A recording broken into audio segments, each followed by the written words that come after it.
साथी हो आज चाहिँ भुटुवा बनाएर खान लागेको बाख्राको बोडीको भुटुवा एकलाई छन्क्याउने धेरै साथीहरू भए चाहिँ रमाइलो हुन्थ्यो के अरे एकलाई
आज चाहिँ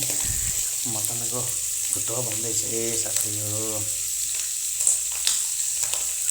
खानु त पर्यो अब चाहिँ रातो भइसक्यो अबलाई चाहिँ ट्याक्क लाएर प्याज हाल्छु साथीहरू अब रातो भइसक्यो होइन अब यसलाई ग्यार्ने र प्याज हालेर भुट्नु पर्यो एकछिन त्यहाँबाट रेडी हुन्छ त्यहाँबाट टाइम छ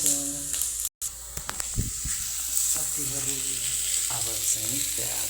हालिसकेपछि प्याज रातो भइसकेपछि त्यहाँबाट टमाटर हाल्छौँ त्यहाँबाट मसला हाल्छौँ त्यहाँबाट रेडी भइसकेपछि मजाले खानुपर्छ यता फेरि भात पाक्दैछौँ यता भुटन पाक्दैछन्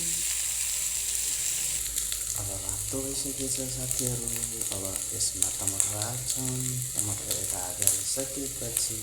त्यहाँबाट रेडी हुन्छ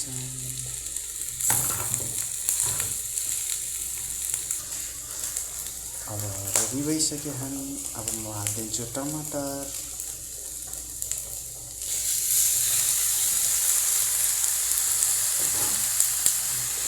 हाल्नु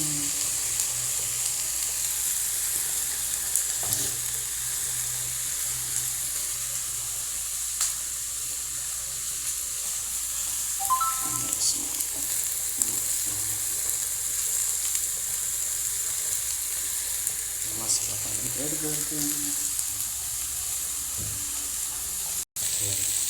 मटन मसला पनि एड गरिसकेँ अब यसलाई एकछिन यतिकै राखिदिन्छु त्यहाँबाट ढाकिदिन्छु त्यहाँबाट ढाकिदिएको छु त्यहाँबाट फेरि निकाल्छु र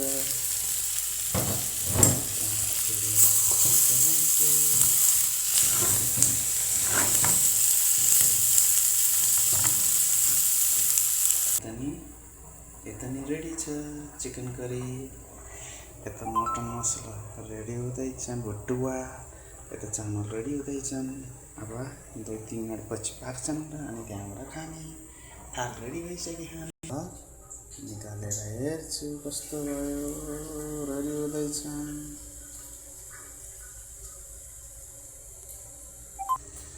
टमाटर हालेको भुटुवा रेडी भइसक्यो अब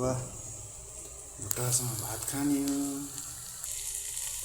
भुटुवा रेडी भइसक्यो आज भुटुवा खान मन लाग्यो आज भुटुवासँग मात्रै भात खाने हो साथीहरू ल सबैजना साथीहरू रेडी हुँदैछन् भुटुवा बाख्राको भुटुवा मिठो नहोला जस्तो छन् त्यही पनि मिठो मानेर खान्छु साथीहरू रेडी भइसक्यो अब खान्छौँ